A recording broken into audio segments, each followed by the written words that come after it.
આજે દાખલો છે આપણે કરીએ તો આની અંદર આપણી પાસે નીચેની દર્શાવેલી વિગતો પરથી તારીખ 31/3/2017 રોજ પૂરા થતા વર્ષનું પડતર પત્રક તૈયાર કરો અને પ્રત્યક્ષ મજૂરી પર કારખાના પરોક્ષ ખર્ચના ટકા, કારખાનાની પડતર પર ઓફિસ કે વહીવટી પરોક્ષ ખર્ચના ટકા અને વેચાણ પર નફાની ટકાવારીની ગણતરી કરો. હવે આ દાખલો છે ને આપણા માટે ઇમ્પોર્ટન્ટ એટલા માટે છે કે આ દાખલા ઉપરથી આપણે આગળના દાખલા માટેના નિયમો બનાવીશું. અને સૌથી એનાથી પણ અગત્યની વાત એ તમને કહી દઉં કે આપણે જે પડતરનું પત્રક સમજેલા એ પ્રમાણે જે અર્ધ તૈયાર માલની જે આપણે ગણતરી કરવાની છે એ મેં તમને 2 મેથડ બતાવેલી હે ને, તો એના વિશે પણ હું તમને જરાક વાત કરી દઉં. તો આપણો જે પડતરનું પત્રક હોય છે એનો ક્રમ શું હોય છે? પહેલી વસ્તુ આપણે લઈએ છીએ પ્રત્યક્ષ માલ સામાન, એટલે કે પ્રત્યક્ષ ખર્ચા. એની અંદર પ્રત્યક્ષ ખર્ચાની અંદર પ્રત્યક્ષ માલ સામાન હોય તો એની અંદર કાચા માલનો શરૂનો સ્ટોક અને કાચા માલનો છેવટનો સ્ટોક ને એ બધું પહેલાં જ આવી જાય, એટલે એ સૌથી પહેલાં આવશે કાચા માલનું. ત્યાર પછી પ્રત્યક્ષ ખર્ચા લઈએ એટલે આપણને પ્રાથમિક પડતર મળે હે ને. ત્યાર પછી આપણે લઈએ કારખાના, બધા પરોક્ષ ખર્ચા લઈએ. પરોક્ષ ખર્ચની અંદર પહેલાં લઈએ કારખાના પરોક્ષ ખર્ચા. કારખાના પછી આપણને કારખાના પડતર મળે. ત્યાર પછી લઈએ આપણે ઓફિસ પરોક્ષ ખર્ચા, એટલે આપણને ઓફિસ પડતર મળે. અને ત્યાર પછી લઈએ આપણે વેચાણ પરોક્ષ ખર્ચા, એટલે આપણને વેચાણ પડતર મળે. હવે આ બધાની અંદર કાચા માલની વાત કરીએ તો એ તો સૌથી પહેલાં આવી જાય. અને તૈયાર માલની વાત કરીએ તો એ 3 અને 4ની વચ્ચે, એટલે આપણે 4 નંબર આપીએ એને. તૈયાર માલને 4 નંબર આપીએ.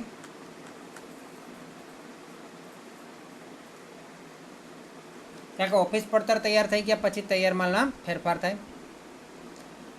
હવે વાત કરીએ અર્ધ તૈયાર માલની. તો અર્ધ તૈયાર માલની ગણતરી જે છે આપણે 2 રીતે કરી શકીએ. એક તો આપણે ગયા દાખલામાં ગણેલો તે રીતે કે જે આપણે પ્રત્યક્ષ ખર્ચાની પ્રાથમિક પડતર મળે તેની સાથે આપણે લઈ શકીએ, એટલે કે નંબર 1 અને 2ની વચ્ચે લઈ શકાય. અને બીજું આપણે કારખાના પડતર પછી લઈ શકીએ, કારખાના ખર્ચા ઉમેરીએ પછી લઈ શકીએ, એટલે કે 2 અને 3ની વચ્ચે લેવાય.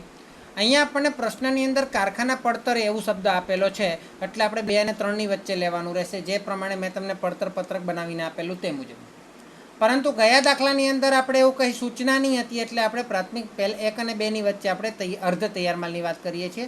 તો 1 અને 2ની વચ્ચે આપણે અર્ધ તૈયાર માલ લીધો હતો. તો આ વસ્તુ ખાસ ધ્યાનમાં રાખવી. જો તમને કારખાના પડતરને આધારે કહ્યું હોય તો તમારે 2 અને 3ની વચ્ચે લેવા. હવે આપણે જરા નિશાનીઓ આપી દઈએ, નંબર આપી દઈએ. તો કાચા માલનો સ્ટોક એટલે પહેલો નંબર જ રહેશે. અહીંયા આપણે આને બીજા નંબરમાં લખવાનું છે, કારખાના પડતરે છે એટલા માટે. અને તૈયાર માલનો સ્ટોક હંમેશા 4 નંબરમાં લખવાનો, 4 નંબરની પહેલાં. આ 1 નંબરની પહેલાં, 2 નંબરની પહેલાં અને 3 નંબરની પહેલાં અને આ 4 નંબરની પહેલાં. તો કાચા માલની ખરીદી એટલે ખરીદી પાછું 1 નંબર આવશે. પ્રત્યક્ષ મજૂરી એટલે 1 નંબર આવશે. કારખાના પરોક્ષ ખર્ચા એટલે 2 નંબર આવશે. ઓફિસ પરોક્ષ ખર્ચા એટલે 3 નંબર આવશે. વેચાણ વિતરણ પરોક્ષ ખર્ચની અંદર બંને છે તે 4 નંબર આવશે. અને છેલ્લે વેચાણ તો આવે જ છે. તો આ પ્રમાણે આપણે એનું પહેલાં પત્રક બનાવી દઈએ. તો પત્રક બનાવવાથી આપણને ક્રમ ખ્યાલ આવે અને ભૂલ થવાની સંભાવના ઘટી જાય. ત્યાર પછી આપણે એની અંદર આંકડાઓ મૂકીશું. તો સૌપ્રથમ કાચા માલનો શરૂનો સ્ટોક. તો કાચા માલના શરૂઆતના સ્ટોકની વાત કરીએ આપણે. તો એ કાચા માલનો અહીંયા આપણને 2 વર્ષ આપેલા છે. 2 તારીખ આપેલી, 1/4/2016 અને 31/3/2017. એ તારીખ ખાસ વાંચવાની, ઘણીવાર આગળ પાછળ આપી દે. પહેલાં 31/3/2017 આપે ને પછી 1/4/2016 આપે. તમને કન્ફ્યુઝ કરવા માટે આવું કરે તો તમારે દરેક વસ્તુને ખાસ જાસૂસની જેમ વાંચવાનું. જો તમે જાસૂસની જેમ દરેક પ્રશ્નને વાંચી શકો તો તમારી ભૂલ થવાની શક્યતા 99% ઘટી જાય. હવે કાચા માલનો શરૂઆતનો સ્ટોક પ્લસ આપણે શું કરવાનું હોય, કાચા માલની ખરીદી. ત્યાર પછી આપણે એની અંદર કાચા માલના ખરીદીના લગતા ખર્ચા ઉમેરીએ, પણ અહીંયા મને કોઈ ખર્ચા દેખાયા નથી હે ને, એટલે આપણે શું કરીશું એની અંદર સીધું બાદ કરી દઈશું. કાચા માલનો છેવટનો સ્ટોક,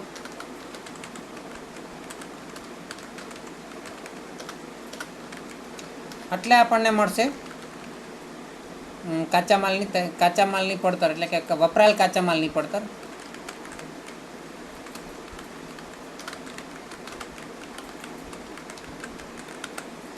ત્યાર પછી આપણે એની અંદર માલ સામાન મળી ગયો, એટલે આપણે માલ સામાનનું કામ થઈ ગયું, એટલે મજૂરી ઉમેરીએ, એટલે પ્રત્યક્ષ મજૂરી.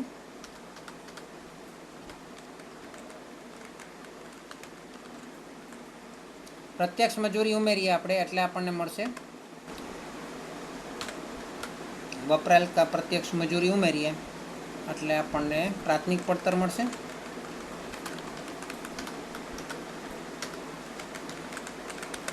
પ્રાથમિક પડતર આવી જાય એટલે એની અંદર આપણે પરોક્ષ ખર્ચાઓ ઉમેરવાના. પરોક્ષ ખર્ચની વાત કરીએ તો સૌથી પહેલાં કારખાના પરોક્ષ ખર્ચા ઉમેરવાના, અને અહીંયા આપણે અર્ધ તૈયાર માલની વિગત હમણાં નથી લેવાની, એટલે પ્લસ કારખાના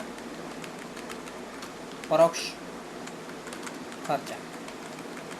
કારખાના પરોક્ષ ખર્ચ આપણે ઉમેરીએ એટલે આપણને કારખાના પડતર મળશે, પરંતુ એ કાચી મળશે કારણ કે અર્ધ તૈયાર માલનું બાકી છે, એટલે કારખાના પડતર અને કાચી. ચાલો ત્યાર પછી આપણે લઈએ ઓફિસ પડતર. ઓફિસ પડતરની ઓફિસ ખર્ચા, ઓફિસ પરોક્ષ ખર્ચા નહીં. હવે આ વસ્તુ આપણે લીધી છે તો તમે વિચારો ભૂલ કરી કે નહીં. અને કારખાના પડતર કાચી મળી છે એટલે અર્ધ તૈયાર માલનો શરૂઆતનો સ્ટોક ઉમેરવો પડશે, પ્લસ અર્ધ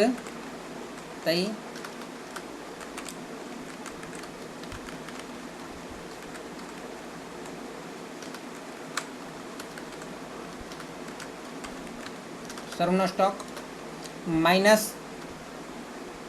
અર્ધ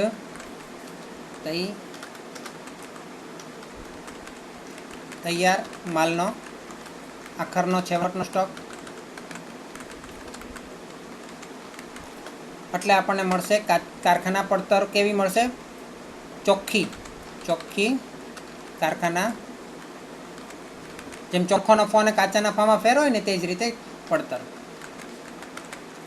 એટલે હવે આપણે એની અંદર ઓફિસ પરોક્ષ ખર્ચા ઉમેરી શકીએ, એટલે આપણને મળશે ઉત્પાદિત માલની ઉત્પાદન પડતર, ઉત્પાદિત થયેલ માલની. એટલે આ વખતે જે આ વર્ષે જે આ સમયમાં જે ઉત્પાદન થયો તે ઉત્પાદિત માલની પડતર, ઉત્પાદિત માલની પડતર અથવા તો ઉત્પાદન પડતર.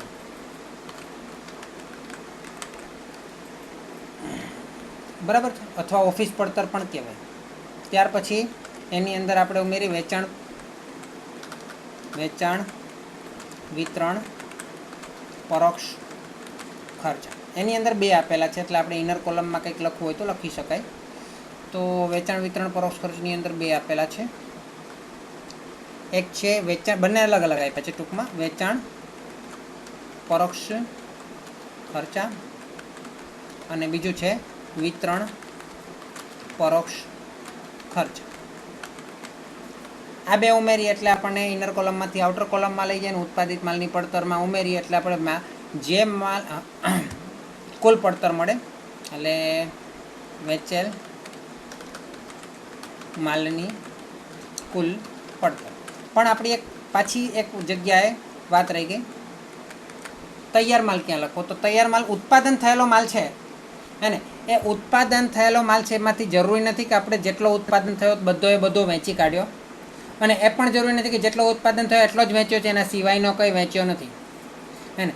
તમે 10,000નો માલ ઉત્પાદન કર્યો છે તો 10,000નો માલ ઉત્પાદન જે કર્યો છે એ જ વેચ્યો, કે અગાઉનો માલ પડ્યો તો એ પણ પહેલાં વેચ્યો? અગાઉનો માલ વેચ્યો ને પહેલાં, તો એને પહેલાં આપણે વેચાણની વાત ગણવાની હોય તો તમારે પહેલાં એ લખવાનું કે કેટલો માલ તમે વેચ્યો છે, એટલે વેચ્યો છે તે ઉમેરો, એટલે કે શરૂઆતનો અર્ધ તૈયાર માલનો સ્ટોક જે તમે વેચ્યો છે, શરૂનો તૈયાર માલનો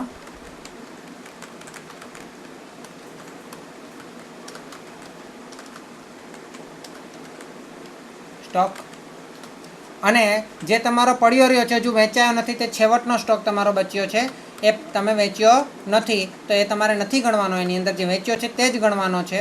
શરૂનો નહીં, છેવટનો તૈયાર માલનો સ્ટોક. એટલે આપણને શું મળે? વેચેલ માલની પડતર મળે, કારણ કે આપણે વેચેલ વસ્તુ જ લીધી ને. અત્યારે ઉત્પાદન થયેલી વસ્તુમાંથી આપણે વેચેલ વસ્તુમાં ફેરવવું પડે, તો શું જોઈએ? વેચેલ માલની પડતર. પણ કઈ પડતર? કુલ પડતર નહીં, ઉત્પાદન પડતર. વેચેલ માલની ઉત્પાદન પડતરને કુલ પડતરમાં ફેરવવા માટે શું કરવું પડે? એની અંદર વેચાણ ખર્ચા ઉમેરવા પડે, હે ને? વેચાણ વિતરણ ખર્ચા ઉમેરવા પડે. એટલે અહીંયા તમારું કુલ બની ગયું છે, એની અંદર હજુ નફો ઉમેરીશું આપણે, એટલે આપણને વેચાણ કિંમત મળશે. વેચાણ. હવે બધી વિગતો લખાઈ ગઈ છે, બસ આપણે કિંમતો મૂકતા જઈએ એટલે આપણું કામ થઈ જશે. તો સૌ પ્રથમ વાત કરીએ તો શરૂઆતના સ્ટોકથી શરૂઆત કરવાની છે. તો શરૂઆતનો સ્ટોક તમારે મને શોધીને આપવાનો છે જાસૂસની જેમ. તો કાચા માલનો શરૂઆતનો સ્ટોક 2016નો જે છે તે શરૂઆતનો ગણાય, એટલે 80,000 છે. ત્યાર પછી કાચા માલની ખરીદી છે. તો ખરીદી આપણને મળશે નીચેના કોષ્ટકમાંથી 14,20,000.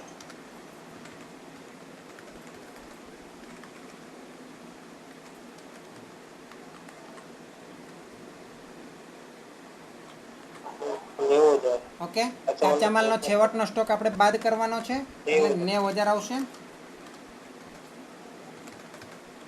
એટલે આપણને વપરાયેલ કાચા માલની પડતર મળશે. હું સાથે સાથે લાઈન કરી દઉં છું, પહેલેથી જ લાઈન કરી દઉં છું. 1 મિનિટ, મને જરા લાઈન કરી લેવા દો, એટલે તમને બી મજા આવશે, મને બી મજા આવશે દાખલો ગણવામાં. તો હવે આપણો સરવાળો શું આવ્યો?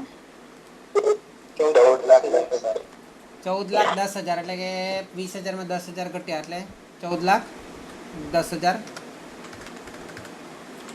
હવે એની અંદર પ્રત્યક્ષ મજૂરી એટલે કે ચોખ્ખી મજૂરી, સોરી સીધી મજૂરી ઉમેરી 6,90,000 છે. 21 લાખ. એટલે આપણને મળશે 21 લાખ. ત્યાર પછી કારખાના પરોક્ષ ખર્ચા આપણે એની અંદર ઉમેરવાના છે. કારખાના પરોક્ષ ખર્ચા 2,30,000. કારખાના પડતર આપણને કાચી મળશે 21 ને 22, 23,30,000. અર્ધ તૈયાર માલનો શરૂઆતનો સ્ટોક આપણને મળશે 30,000 આપેલ છે, એ આપણે પ્લસ કરવાનો છે. ત્યાર પછી અર્ધ તૈયાર માલનો છેવટનો સ્ટોક આપણને મળે છે 40,000.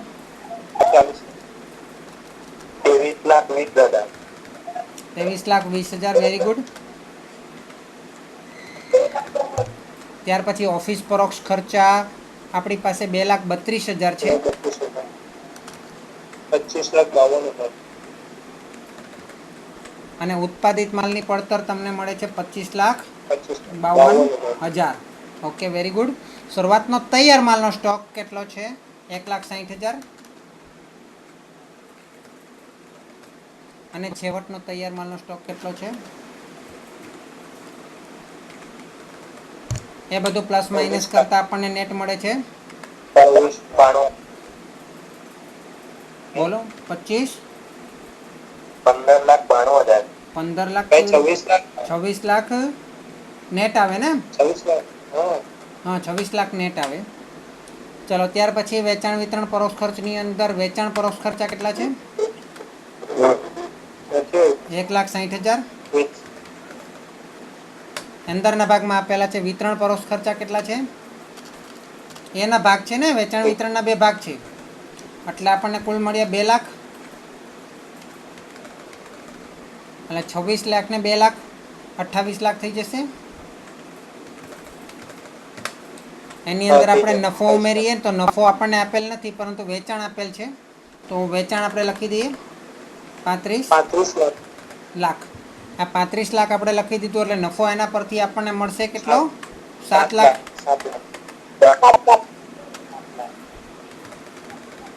ઓકે, તો અહીંયા આમ જોવા જઈએ તો દાખલાની ગણતરી બધી પૂરી થઈ ગઈ, પત્રક પણ બની ગયું, પરંતુ ઉપર આપણને 3 વિગતો વધારાની પૂછેલી છે. એ 3 વિગતોને ગણવા માટે આપણે થોડી જગ્યા કરી લઈએ.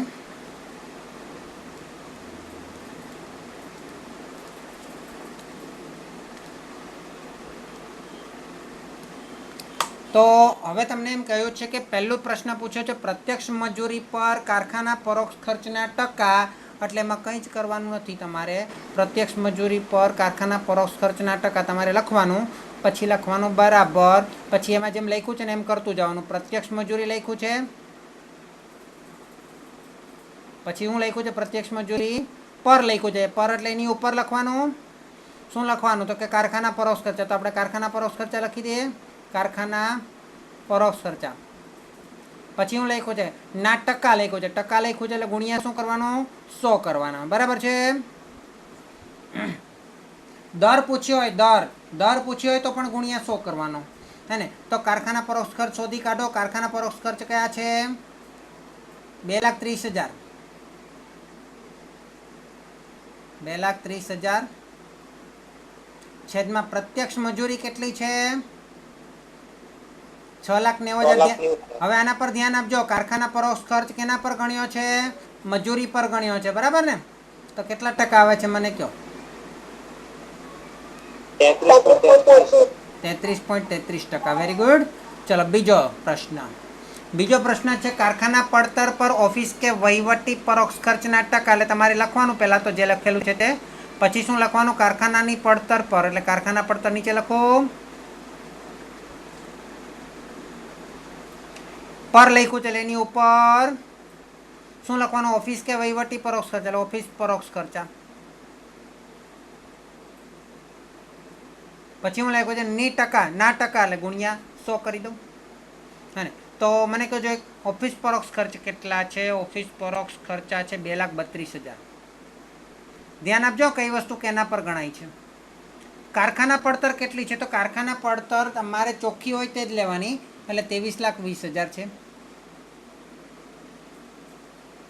અને ની ટકાવારી એટલે ગુણ્યા 100 કરશો એટલે તમને જવાબ મળશે 10%. ક્લિયર? હવે ત્રીજી ગણતરીની વાત કરીએ તો ત્રીજું તમને એમ કીધું છે વેચાણ પર નફાની ટકાવારી શોધો. તો વેચાણ પર આપણે નફાની ટકાવારી શોધીએ, હે ને. તો વેચાણ પર નફાની ટકાવારી કીધું છે એટલે આપણે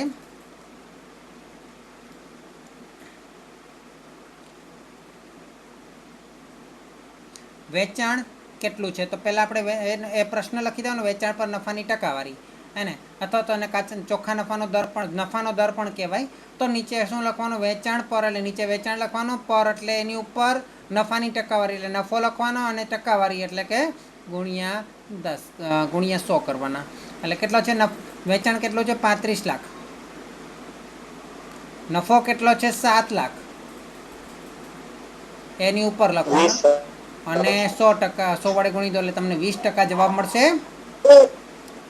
અહીંયા તમારો સવાલ તો પૂરો થાય છે, પણ તમારે યાદ રાખવાનું નફાની ટકાવારી આપેલી હોય હંમેશા માટે, નફાની ખાલી ટકાવારી આપેલી હોય તો વેચાણ પર ગણવાની. ઓફિસ પરોક્ષ ખર્ચની ટકાવારી આપેલી હોય તો એ કારખાના પર ગણવાની, કારણ કે ઓફિસ પરોક્ષ ખર્ચ કેની નીચે આવે છે? કારખાનાની નીચે આવે છે ને, એટલે એના પર ગણવાની. પરંતુ જ્યારે કારખાના પડતર આપેલી હોય તો એની અંદર તમારે જોવું પડે, કશું ના કીધું હોય તો મજૂરી પર ગણાય. કેના પર ગણાય? કારખાના પડતર. કારખાના પડતરની ટકાવારી શેના પર ગણાય? મજૂરી પર. પણ ઘણીવાર એવું છે કે તમને પ્રાથમિક પડતર પર આપે તો તમારે એ ગણવું પડે. ઘણીવાર એમ કે વપરાયેલ કાચા માલની પડતર પર આવે તો એ પ્રમાણે ગણવું પડે. ઘણીવાર એ બંને સરવાળા પર ગણવાનું કહે, એટલે પ્રાથમિક પડતરની જગ્યાએ ખર્ચા આવે એ નહીં લેવામાં આવે, તો એ પ્રમાણે ગણવું પડે. પણ નહીં કહ્યું હોય તો પ્રત્યક્ષ મજૂરી પર ગણવાનું. શેના પર ગણવાનું? બરાબર છે, પ્રત્યક્ષ મજૂરી પર. અહીંયા તમારો દાખલો પૂરો થાય છે, એના પછીનો દાખલો આપણે શરૂ કરીશું થોડી વારમાં.